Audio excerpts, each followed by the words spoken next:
Hi everyone, my name is Matthew, My name's Madeline. And my name's Yu.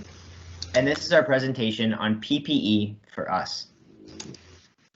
Mike, a first-year student at McMaster, has been asking himself if he should go to school once the school opens. As the near future approaches, he would like to look for a way to protect himself from the virus and still enjoy in-person interactions with others. With this in mind, we now would like to define our problem. So hybrid models, as well as the transition from virtual learning to in-person learning, require students to continue wearing masks, leading to a potential PPE shortage.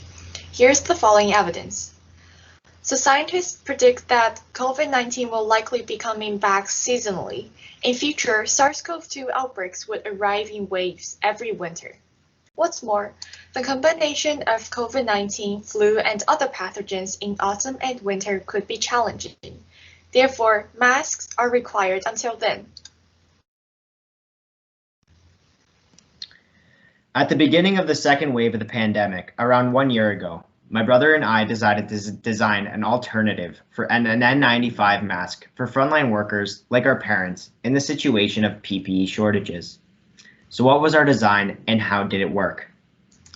This story begins in 2012 when my family and I went on vacation to Croatia, and I had to be that weird kid who got a full-faced snorkel mask. Fast forward to 2020 and that mask is collecting dust in our garage. One thing that I really appreciated about this mask was that it had the ability to cover your eyes, nose, and mouth, all while preventing condensation around the eyes. I then realized that this mask could have a very unique application to frontline workers who do not have access to N95 masks. Using my dad's background in anesthesia, my brother's background in biomedical engineering, and my background of being the weird kid on vacation, the pieces all fell into line. We CAD'd and 3D printed a T-piece adapter that attached to where the snorkel should be on the mask. This T-piece then attached to 2 anesthesia filters, creating a mask and face shield hybrid that was very effective. This mask achieved the task of filtering air while protecting vision and all mucous membranes for a safe and comfortable experience for anyone who was wearing it. Thankfully, PPE shortages did not come to the point where our mask was necessary, but maybe our mask does not need to be applicable for only frontline workers. This mask has many benefits. It is recyclable and would only cost under $50 to make. It is suitable for populations of all ages and can be adjusted to the proper size, making it a good protective asset for children in school. Our hope is that hospitals could provide anesthesia filters, as there are many left unused. The actual mask, or snorkel mask, can be purchased from Amazon for $43, and the T-piece can be made by 3D printing in the McMaster iBiomed Design Studio for free. Interaction between students is essential to a healthy learning environment, and this mask could get students back to the classroom maybe sooner than expected.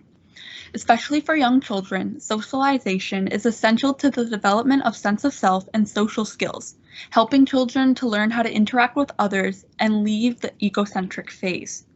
Building connections helps develop new attitudes and behaviors towards the world around us, defining our unique personality traits. Poor social interaction levels can devastate one's mental health and connections to the world. Therefore, this also indicates that an in-person environment would benefit learning far more than staring at a computer every day. Many are currently struggling due to mental health concerns that arose during the pandemic due to a lack of connection making with others, a monotonous lifestyle, especially for university students, and unstable home environments. Another important feature of this mask is that it is transparent, which would allow for kids to learn facial expressions like they would before the pandemic. This mask would also allow for humans to become more personable once again. Facial expressions are a crucial part of communication and emotional expression in people of all ages, and they evoke different cognitive processes. This is one way we learn.